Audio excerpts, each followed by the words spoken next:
How to apply for Maya Bank app. So, mag-download lang sa Google Play or Apple Store. So, ayan, type nyo lang yung Maya Bank. Then, click nyo yan, yung Maya. Tapos, block yung logo niya, background.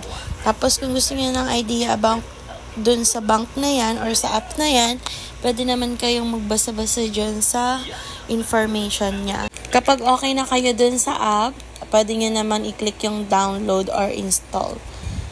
So, ayan, kapag na-download na or install, ayan, click nyo lang yung continue, then, yan, click nyo lang yung mga green dun. Pero basahin nyo muna bago nyo i-click. And, ayan, slide nyo lang yan habang binabasa nyo. Kailangan intindihin nyo rin bago kayo pumasok sa bank. Syempre, money yung tinitingnan natin dito and iniingatan natin. So, ayan.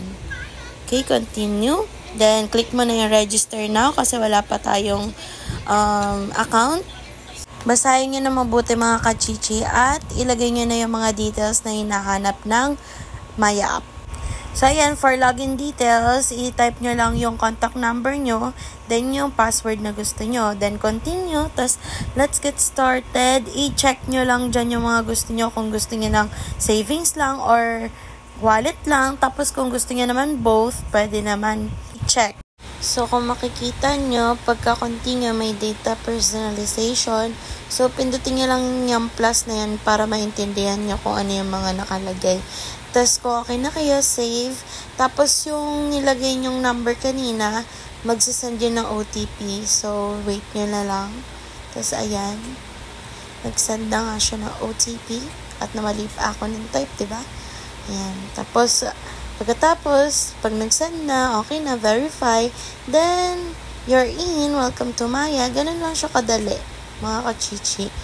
So, if want mo, i-upgrade mo siya, ayan, pagka pindot mo na upgrade, mapupunta siya dyan sa parang pinaka-home niya, tapos, lalabas yung complete your Maya experience.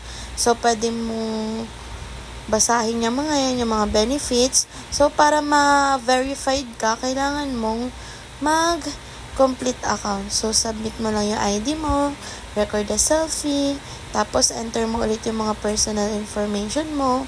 So, basa-basahin nyo lang yan. Then, kapag okay na, let's go! Pili ka lang ng mga valid ID dyan. So, yung akin pinili ko yung Phil ID kasi yun yung mas madali tsaka yun yung mas mabilis.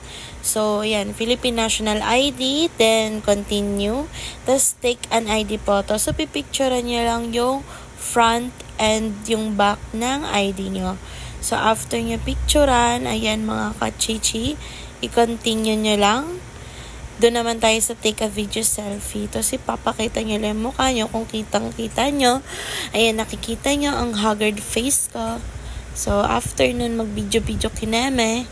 Ayan. Tell us about yourself naman. So, ilagay nyo lang dyan yung mga personal information nyo. Pag okay na kayo sa information nyo, i-continue nyo lang. Pero kung may babaguhin kayo or gusto nyo i-check, click nyo lang check again. Tapos, magtatanong kung taga-US ka ba. Last na yan. Tapos ito, under review na siya. 1 hour later. Sobrang bilis na mga kachichi, hindi ka abutin ng 1 oras na pag-a-apply and manghihintay ka lang ng konting oras para dun sa approval nila. So, i-check nyo na lang yung app kung approve na or hindi pa.